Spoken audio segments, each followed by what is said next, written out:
Welcome back. Today we're finally covering Gemini Home Entertainment.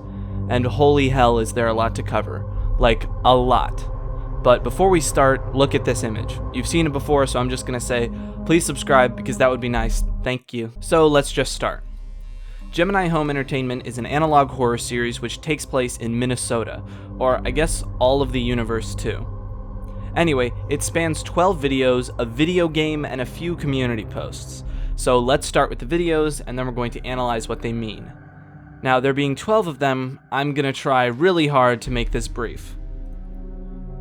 This is a list of strange animals which are pretty normal until we get to the last one, the woodcrawler. It reveals that these creatures can take over human hosts and build nests in their homes. The guy who's filming, who we learn later is a man named Jack Wilder Dean, is then attacked, and from this community post we can assume he's killed.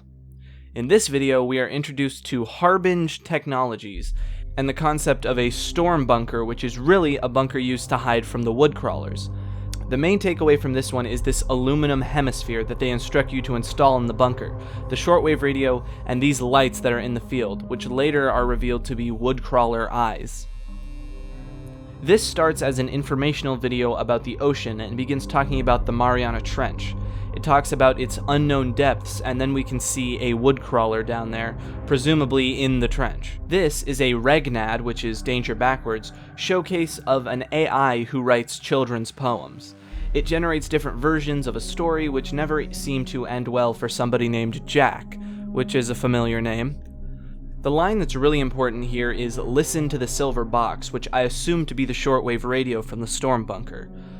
Then we see an eye staring down, landing, and growing arms.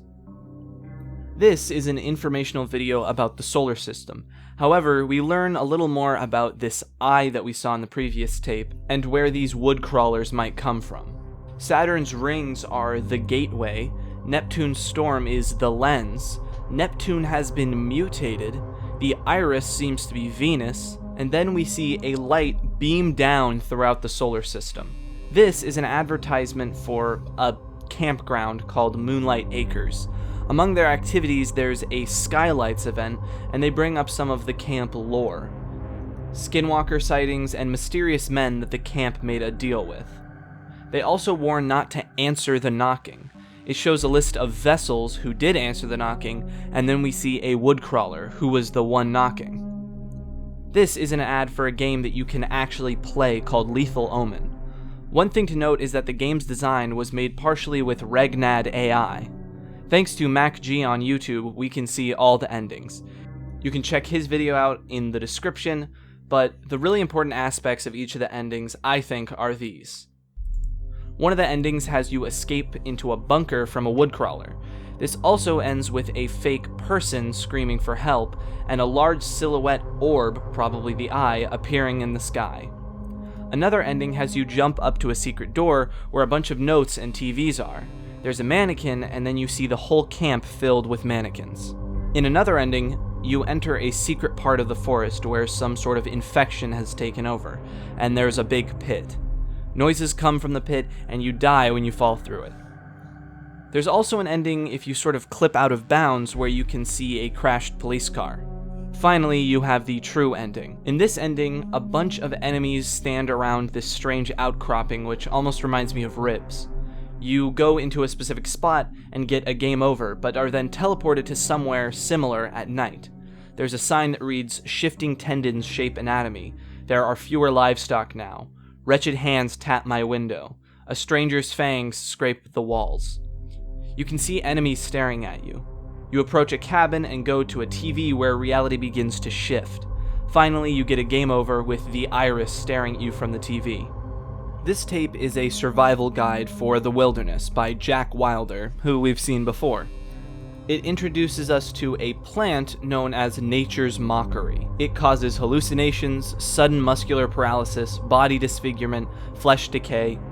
It moves on to how to start a campfire and says if it fails to start, follow the lights.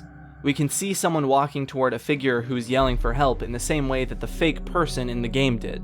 It also gives us a section about what to do if you have an infection. Wash the wound, use antibiotics, and forcefully rip the foreign object from the body.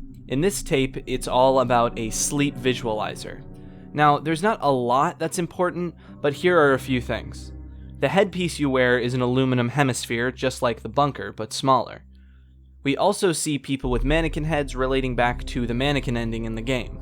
This one is kind of strange. It's a list of games that kids play. One thing of note is that it's by Optica Video, as in optical as in eye. All of the games seem to center around infecting someone. Sardines, tag, hide and go seek. It ends with a game called Feed the Woods. Players wait until everyone is asleep and then gather their friends to the woods. You walk until you can't see the lights anymore, and then scream. We can see a police car, sort of like in the game, and the woodcrawler arms grab the car. Then we can see the earth with the text, "Found you." Alright, second to last tape. This is a reveal of new mining equipment, a remote mining vehicle with a camera. In the demonstration, it zooms in and you can hear something crawling toward it before it becomes compromised. It reboots and now we seem to be in a place with strange tendrils. Blood pumps through the garden's veins. The crops mature. We see a few of the woodcrawlers and the vehicle gets stuck in the tendrils. Shifting tendons shape anatomy. Mutation of the heart. Alright, the latest one as of now. Deep root disease. This is an educational video about deep root disease. These roots infect people, spread down into their bones, and then presumably turn them into woodcrawlers. The first sign of deep root disease are these bulbs, which appear as small marks on the skin. Signs of infection include muscle spasms, loss of memory, or no longer dreaming. Wow, that was a lot. So much, in fact, that I'm sure I'll mess up or miss a few things in this analysis. So if I do, please let me know your thoughts in the comments. Aside from that, let's quickly look at the community posts that are in any way important. As I mentioned earlier, there's a post confirming that Jack Dean and Jack Wilder are the same person and that he went missing, along with many others. There's another community post that seems to prove my theory that Optica Video isn't a normal company and is instead built specifically to get kids eaten by the woodcrawlers. With all of that out of the way, let's jump right into the analysis. I think the best way to analyze this is in the question format. First, what are the woodcrawlers? It seems like they are a part of this infection that seems to be spreading. They're like miniature minions to whatever that big eye in the sky is. They're the grunts that do the dirty work to infect and take over the planet. It seems like they were sent down in this beam from our solar system and live in the dark parts of the world, in caves and deep in the ocean. They come out to feed on humans, take over their homes and lives, building new nests in their houses. Alright, so what is nature's mockery? I have a couple thoughts on this. Now, it seems pretty clear that nature's mockery is this sort of infection we see in the game. And in the tendrils and caves and the deep root disease, it's all the same thing. Obviously, they're there to infect humans and turn them into woodcrawlers. However, I don't know whether that's the only way people are infected. Do woodcrawlers feed on people, or do they also infect people? Or maybe that's synonymous. It's a hive mind and the woodcrawlers are just another part of nature's mockery, meaning people are fed on, they're always just sort of added to the infection, whether they're eaten by the woodcrawlers or by nature's mockery. Not entirely clear, but for the overarching story, the difference isn't too important as of now. What is the eye in the sky? The eye isn't necessarily a god or something. As it says in our solar system, Neptune is mutated. It wasn't always like that. This infection already took over many planets in our solar system. As it infects more, it grows in power. This eye is just another tool that this infection uses to spread. Like we talked about with the woodcrawlers, it's used to find and beam the infection to other planets so it can take them over. The eye isn't sentient necessarily, the whole infection is. A hive mind of sorts. Okay, so what's up with the aluminum hemispheres? This is the one that I'm the least clear on. While they're set up as protective measures, I think the shortwave radio and hemispheres are actually there to help increase the signal the eye gets to Earth. And for the sleep visualizer, it lets it get right into people's minds. That's my best guess as of now. This next one is a big question. Who is making these tapes? There are multiple answers to this. We already established that Optica Video is a creation of the infection to get kids out and eaten. Any of the nature-themed ones, like Strangest Animals and Nature Survival Guide, I think are Jack Wilder trying to go under the radar about informing people of these woodcrawlers. He's hoping that by starting them as normal, he'll toss away any suspicion from the fake people and the eye, and those who stick around will learn how to survive. However, we know it doesn't quite end well for Jack. I think things like Deep Root Disease and Advanced Mining Vehicle are made by the people they say they are. But for Harbinge and Regnad, it gets more complicated. There's obvious plays on their names, Harbinger of Death and Danger, but I don't know if they're just pure creations of the infection. There are times where it seems like they're trying to get people away from the woodcrawlers and the infection, but other times they seem like they're trying to encourage people to go towards it. There's a lot of back and forth and some hypocrisy going on.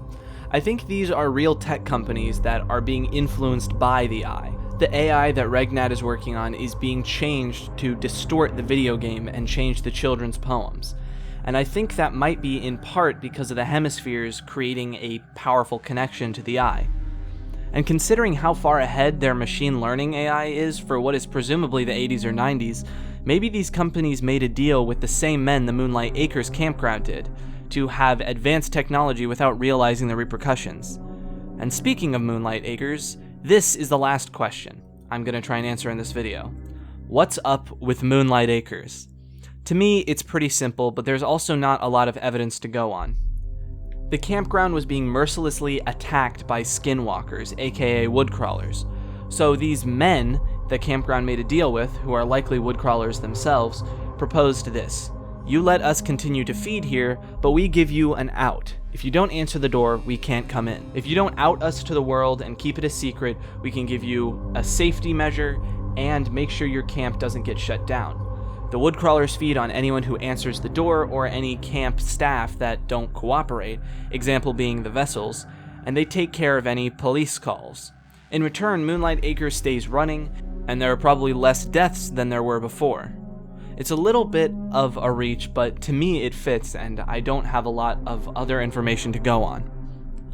So, that's my analysis so far. Let me know what you thought in the comments. Now that this is finally done and I've caught up, any further tapes that come out will probably be much shorter videos. Suggest what I should cover next on my Twitter, and follow me on Twitch because I've got more stuff coming up over there soon. See you all next time.